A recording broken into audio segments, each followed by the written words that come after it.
Ano naman gusto mo sabihin kunwari yung mga taong medyo nakakasakit? Ano po, sa mga taong yung mga haters na ganyan, hindi po kasi nila alam yung totoong po, yung Hmm, story, parang gano'n po. Kumbaga sa kwento binasa lang po nila yung unahan. hmm, Hindi po nila nalaman yung loob, hmm, parang gano'n po. Parang nakikisali lang po sila na hindi po nila alam yung parang nanghuhula lang po sila, parang gano'n po. hmm, Base lang po sa nakikita po nila dahil di po nila alam yung tunay na pagkatao ng isang tao. hmm. So yun, hindi naman namin masasabi kung tama kami pero si God yung magdedesisyon niyan. Hmm. Yun po. So yun nga po, napakaganda po ng mga salita na binitawan ni Kuya Luis. So ito pong video na ito is I believe 1 year ago, kung saan nga po hiningan ni Tekram si Luis ng mensahe or kung ano ang masasabi niya sa mga taong nambabash or nangi-hate sa kanya. Yun nga po yung sabi niya na yung mga taong yun daw po ay hindi naman daw alam talaga kung ano yung totoong pagkatao nila or niya. Kumbaga para sa isang kwento is parang binasa lamang daw po yung beginning tapos hindi na po tinapos hanggang sa dulo. Kaya kung ano yung nakita or impression nila yun po yung nasasabi nila without knowing kung ano ba talaga ang katotohanan. Pero sabi nga po ni Luis na hindi naman daw alam nila kung nasa tama sila o hindi kasi ang Diyos nga daw po yung nakakaalam nun. So kumbaga ang Diyos ang nakakaalam kung ano nga ba ang katotohanan. So napaka mataling haga. Napakagaling po magsalita ni Luis, guys. Napakagaling niya. So ito po yung pag-uusapan natin sa video na ito kasi alam ko na may miss niyo na po si Luis. So balikan po natin yung mga videos niya na kasama niya ang Malasas family, especially ang kanyang tatay, Tekram.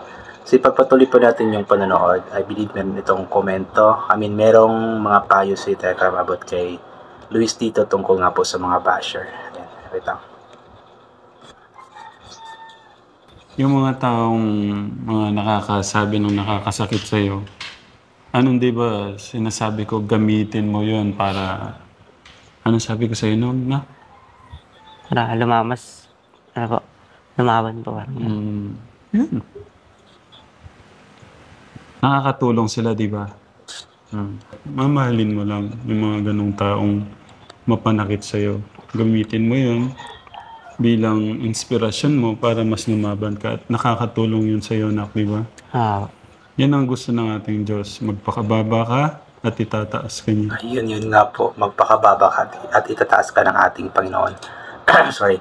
So yun nga po yung payo ni Tekram kay Luis na yung mga taong nang hate or nang babasya kanya is malaki din po ang naitutulong nito para sa bata, para kay Luis kasi the more na may nang mabasya kanya ay parang ito yung paraan para mas lalo siyang lumaban, mas lalo niyang patunayan sa lahat na mali yung mga sinasabi nila at mas nakakapagpatatag ito ng puso kasi parang masasanay ka kasi sa mga ganoon. Una siguro kapag may mambash sa pinakauna talaga is medyo masasaktan ka pero kalaunan kapag masanay ka na sa mga ganoon is parang yung puso mo kasi is parang parang tatatag na at may isip mo na mali sila at kailangan kong gawin kung ano nga ba yung dapat kong gawin para patunayan sa kanila yung mga sinasabi nila. Parang ganun ba? Ang gulo, no? Wait lang. Okay? Tama. Maniwala ka dun. Kaya, piliin mo natin yung ano, katekram. Yung wag na lang makapanakit ng damdamin. Kasi pagka nakakarinig akong ganun, kumbaga nalulungkot ako. Actually, nalulungkot ako sa mga sarili po ng mga nakakapagsalita na hindi maganda. Kasi bakit nakukuha nilang magsalitang ganun? Ibig sabihin, meron pong ano sa puso nila. Kasi kung nandun talaga si God, kahit gaano ko saklawin sa isip ko, na ba't nakakapagsalita ng mga makakasakit sa damdamin? Ibig sabihin, hindi natin pinipili yung kababaan ng loob. Kaya, pag-pray na lang natin yung mga kababayan natin na dumadaan sa anumang mga pagsubok. At Ayan po. Talagang napaka ano ni Tekram ng puso. Mababa talaga.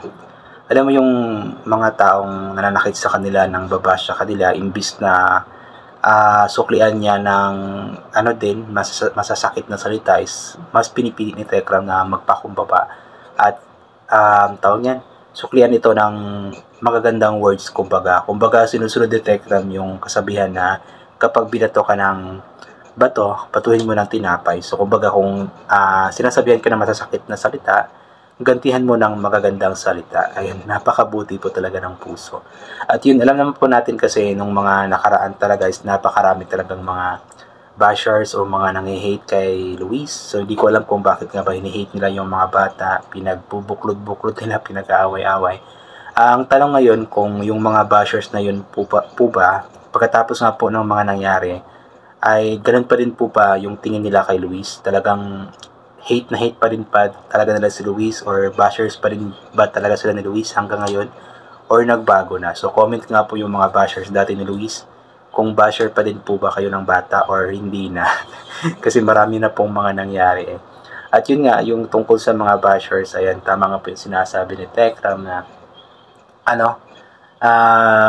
siguro mayroon silang mga pinagdadaanan sa kanilang buhay na umiinit. Normal kasi sa tao yung kumbaga umiinit yung ulo ba. Kumbaga nadadala tayo sa ating napapanood siguro, since syempre marami tayong problema na iniisip, tapos mapapanood pa natin yung mga bagay na siguro hindi natin nagugustuhan, kaya nakakapag-comment tayo ng hindi maganda, or sila pala, hindi tayo, kasi hindi naman ako ganoon eh.